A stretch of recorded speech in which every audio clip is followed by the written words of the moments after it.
Franck Ferrand raconte sur Radio Classique.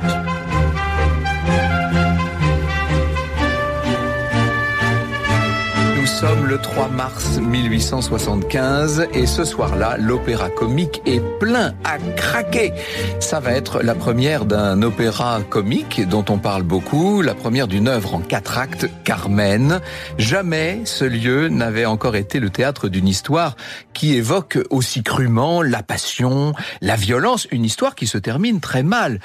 Un mot sur l'opéra comique peut-être. Bien sûr que l'opéra comique c'est un lieu que nous célébrons aujourd'hui sur Radio Classique, mais l'opéra comique c'est aussi un genre assez important et qui se distingue de l'opéra du grand genre de l'opéra. Au départ, on appelait ça la comédie en vaudeville et puis la comédie mêlée d'ariettes. Ça se définit, on va dire, comme un théâtre parlé qui est entrecoupé de morceaux chantés, dansés, avec des airs, des ensembles, des chœurs, une ouverture, etc. Jusqu'en 1864, jusque vers la fin du Second Empire, l'opéra comique détenait le monopole de ce genre particulier. Mais disons-le, en 1875, les choses n'ont pas foncièrement changé. L'œuvre que propose le jeune Bizet, le jeune Georges Bizet, c'est cette Carmen inspirée du roman célèbre à l'époque de Prosper Mérimée.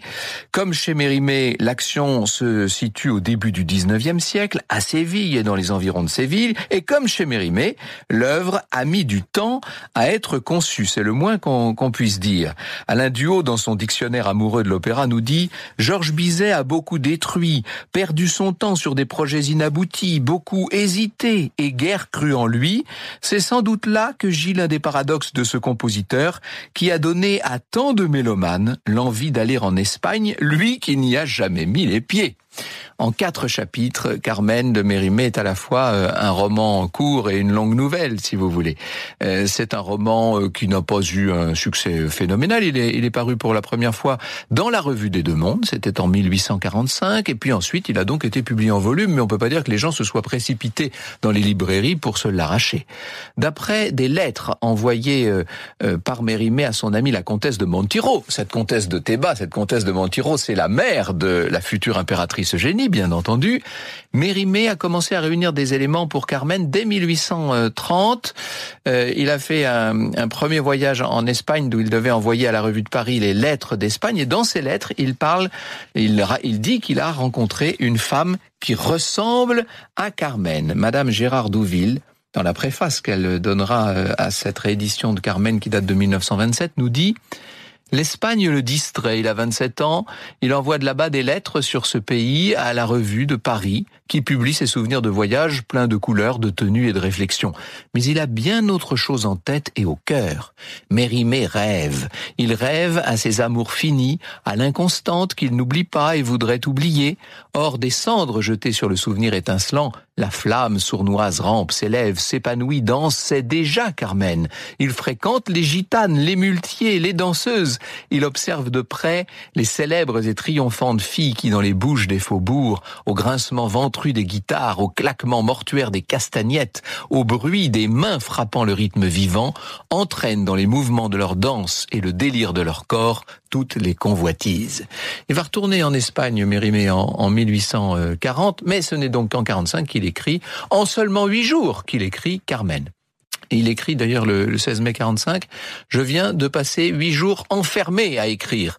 Une histoire que vous m'avez racontée il y a 15 ans et que je crains d'avoir gâté. Il s'agissait d'un Jacques de Malaga qui avait tué sa maîtresse, laquelle se consacrait exclusivement au public. Comme j'étudie les bohémiens depuis quelque temps, avec beaucoup de soin, j'ai fait mon héroïne bohémienne. » Alors il y a un narrateur qui est un archéologue, il est en train de chercher l'emplacement d'une ancienne bataille, la bataille de Munda, et qui va à 3 reprises rencontrer un bandit, José Navarro. La 3e fois, le bandit qui est là, qui attend d'être exécuté dans sa prison, José lui raconte qui il est Et pourquoi il en est arrivé là? Pourquoi il est en prison? C'était un brigadier qui a conduit lui-même en prison une cigarière qui avait blessé une de ses compagnes au moment d'une dispute. Il a été complètement ébloui par cette jeune femme. Il a fait exprès de la laisser s'échapper. Ça lui a valu une dégradation et un emprisonnement. Et quand il est sorti, il est allé retrouver Carmen et après avoir tué son lieutenant dans une bagarre, eh bien, il s'est joint à la bande des contrebandiers qu'avait déjà rejoint Carmen. Et plus tard, il a tué un certain Garcia, qui était le mari, si on peut dire, en tout cas le compagnon de Carmen, puisqu'elle avait répondu aux avances d'un autre homme. Elle n'était pas allée jusqu'au bout, elle, de la fidélité. Je la frappais par 2 fois. C'était le couteau du borgne que j'avais pris, ayant cassé le mien. Elle tomba au second coup sans crier. Je crois voir encore son grand œil noir me fixer, me regarder fixement. Puis il devint trouble et se ferma. Je restais anéanti une bonne heure devant ce cadavre. Vous voyez bien que le roman, tel que l'a conçu Mérimée, possède déjà en germe tous les ressorts dramatiques qui vont faire le succès de l'opéra comique. Franck Ferrand sur Radio Classique.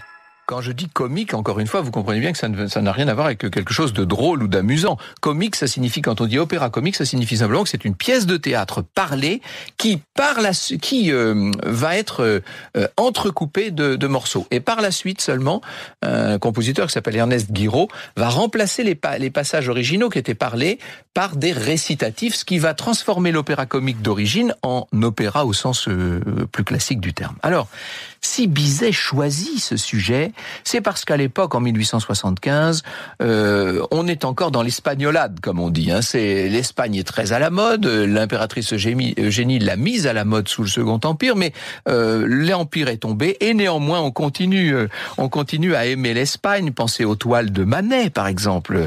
Et dans son œuvre, Bizet va d'ailleurs incorporer une habanera. L'amour est un oiseau rebelle, n'est-ce pas? Qui est inspirée de la célèbre habanera El Arrejito, le petit arrangement du compositeur Sebastián Iradir, qui est un espagnol.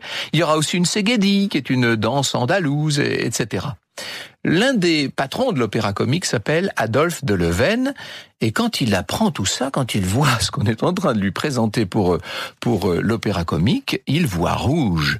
Je cite de nouveau Alain Duhaut. Leven prend connaissance du sujet et s'épouvante. Montré sur la scène de l'opéra comique, rendez-vous des familles, lieu habituel des entrevues de mariage, l'assassinat de Carmen par son amant, et cela dans un milieu de voleurs, de bohémiens, de cigarières. C'est impossible. C'est impensable. Et oui, l'opéra comique est un endroit où l'on va pour passer un bon moment et où les intrigues sont systématiquement légères. Et là, d'un seul coup, nous sommes quasiment dans la tragédie grecque. On va voir du sang couler sur la scène. Ce qui va sauver Bizet, finalement, dans cette affaire, c'est que une partie des parts de Leven dans l'opéra comique sont rachetées par Camille Dulocle, qui va devenir le seul commanditaire, si vous voulez, et qui, lui, va accepter Carmen. Alors, quand même, les librettistes font quelques petites modifications. On donne un rôle beaucoup plus important au personnage d'Escamillo, le torero de Grenade. On invente ce personnage de la fiancée de Don José, Micaela. On essaie de rendre ça tout plus gentil. Il n'empêche que Don José est bien un dévoyé, que Carmen est bien une débauchée. C'est quand Don José chante La fleur que tu m'avais jetée, c'est un amour non seulement un amour totalement inhabituel pour l'époque, mais c'est un amour tout simplement scandaleux. Franck Ferrand sur Radio Classique. Bizet a énormément travaillé, 1 an et demi acharné pour pondre, si j'ose ainsi m'exprimer, une partition qui fait 1200 pages en tout. Il est allé travailler à Bougival, qui était la petite bourgade à la mode à l'époque. C'est là que vivait Tourguenieff. On verra Berthe Morisot s'installer à Bougival, Renoir et Sisley aussi. Bon, Bizet travaille énormément. D'ailleurs, ça ne facilite pas ses relations avec sa compagne Geneviève. Ils vont se séparer pendant 3 mois. mois, tellement il est devenu invivable. Il ne pense, il est habité par son œuvre. Et bientôt vont commencer les répétitions. Septembre 1874. Alors, il y a une nouveauté dans cet opéra comique, c'est que les chœurs doivent être sur scène et bouger. Et les chœurs n'ont pas l'habitude de bouger, donc ils refusent tout simplement. Et le chœur des Cigarières, entre parenthèses, paraît inexécutable au bout de 2 mois, pourtant d'un travail incroyable. Et puis, autre problème, la cantatrice prévue se récuse. Et finalement, c'est une jeune mezzo qui va être choisie, c'est Célestine Gallimarié. Elle va laisser son nom va entrer à la postérité, va passer à la postérité, du fait même qu'elle accepte ce rôle, Célestine Gallimarié, qui nous dit « Nul artiste ne pousse plus loin que Madame Gallimarié l'art plastique de la prose », nous dit un des chroniqueurs de l'époque. Elle est sur ce point inimitable, aussi a-t-elle une individualité qui lui est propre, une originalité toute particulière dans ses créations. Eh ben, ça tombe bien. Il faut dire qu'elle a joué toutes sortes de rôles, Gallimarié. Elle a joué notamment des rôles de travesti. Elle a chanté en 1864 dans Lara de Louis-Aimé Maillard. Elle a campé une esclave soumise et amoureuse de son maître, qui justement se travestissait, était dans un déguisement masculin pour pouvoir le suivre, etc., etc. Alors, elle va être bien sûr le phare de la distribution. Pour le brigadier, il faut un ténor. Micaëla sera une soprano, plus effacée évidemment que le rôle de Carmen. Et puis, c'est un baryton, bien sûr, baryton basse qui jouera Escamillo, le toréador.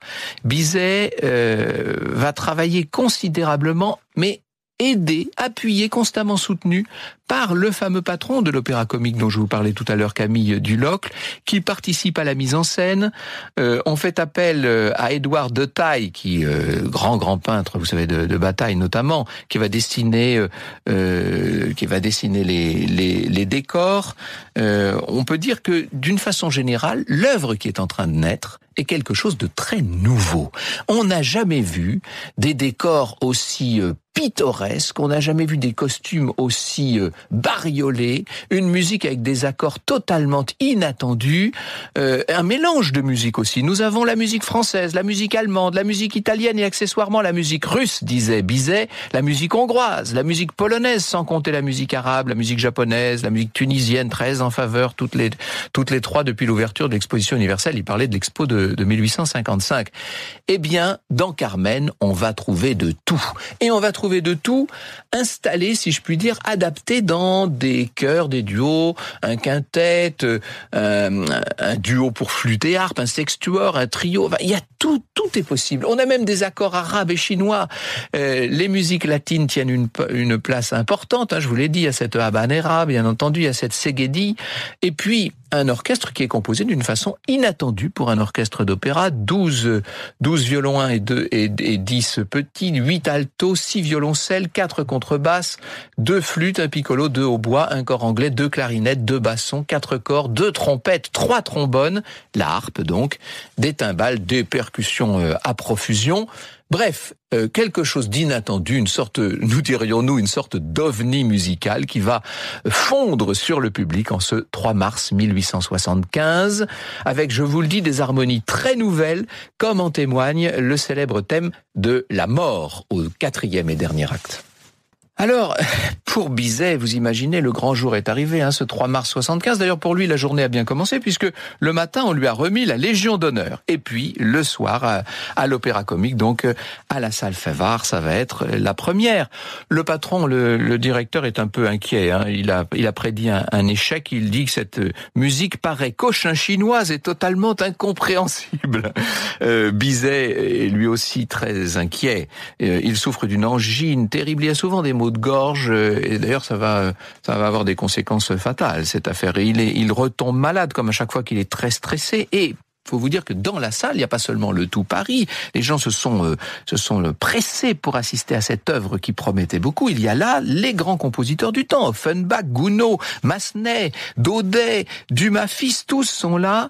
On est dans une histoire qui rappelle directement le roman de Mérimée que les gens sont allés acheter en vitesse pour justement se remettre dans le contexte. Et le public découvre d'abord l'héroïne, Carmen, qui porte du rouge, une couleur qui s'oppose rose au jaune, la couleur traditionnelle des tenues des dragons espagnols, et à la jupe bleue de Micaela, tout ça en couleur très primaire et très forte.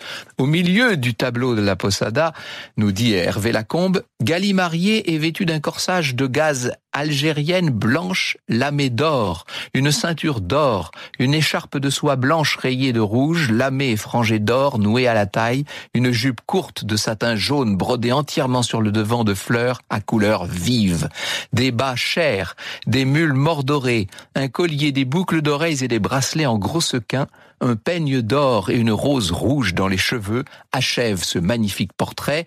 À l'acte 3, elle porte une jupe faite de châles croisés, une veste et un petit chapeau de toréador. Vous imaginez la nouveauté de tout cela devant un public qui ouvre des yeux de plus en plus ronds, qui est assez décontenancé, il faut bien le dire. Alors, à l'acte 1er, on voit le brigadier, on voit Don José qui va emmener Carmen en prison après cette grande dispute, n'est-ce pas? Et puis, lui-même va la faire libérer, et il est damné, si je puis dire. Acte 2, c'est la sortie de prison de Don José qui va rejoindre dans la taverne. Alors c'est un acte qu'on n'aurait jamais pu imaginer jusqu'alors sur la scène de l'Opéra Comique. La scène donc de la taverne, il va rejoindre les contrebandiers, et ces contrebandiers à l'acte 3, il les suit dans la montagne, n'est-ce pas? Là-bas, dans la montagne. C'est très romanesque, c'est très pittoresque, mais c'est surtout et d'abord très déroutant pour le public de l'époque. Et ce qui va surtout choquer, c'est l'acte 4, lorsque Carmen rompt avec Don José pour lui préférer Escamillo, et que Don José va finalement la poignarder. C'est moi qui l'ai tué, ma Carmen adorée. Vous imaginez la tête des bonnes familles qui sont là dans le théâtre, dans cet opéra comique. On n'a jamais vu tant de violence dans cette salle-là, cette héroïne qui meurt sur scène. Tout ça paraît aberrant. Franck Ferrand sur Radio Classique.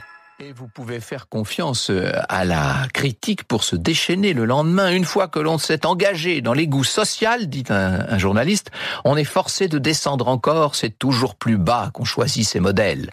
Et un autre dit, la honte d'un pareil sujet, lequel depuis 2 siècles n'avait jamais déshonoré une scène destinée au plaisir délicat et au divertissement de bonne compagnie. Alors il y a quelques avis positifs, tout de même. Dans le journal des débats, justement, Reyer dit, Carmen n'est pas morte, et à l'Opéra Comique, on en a vu bien d'autres qui sont revenus d'aussi loin. Et puis il y aura petit à petit un engouement qui se créera. On verra de très grands esprits. Je pense évidemment à Nietzsche, dont on sait que Carmen était littéralement la source d'inspiration, mais on verra aussi Tchaïkovski, etc., qui aiment Carmen d'amour, si je puis dire. Ça deviendra l'opéra le plus joué au monde. Mais tout ça, Georges Bizet ne le saura jamais.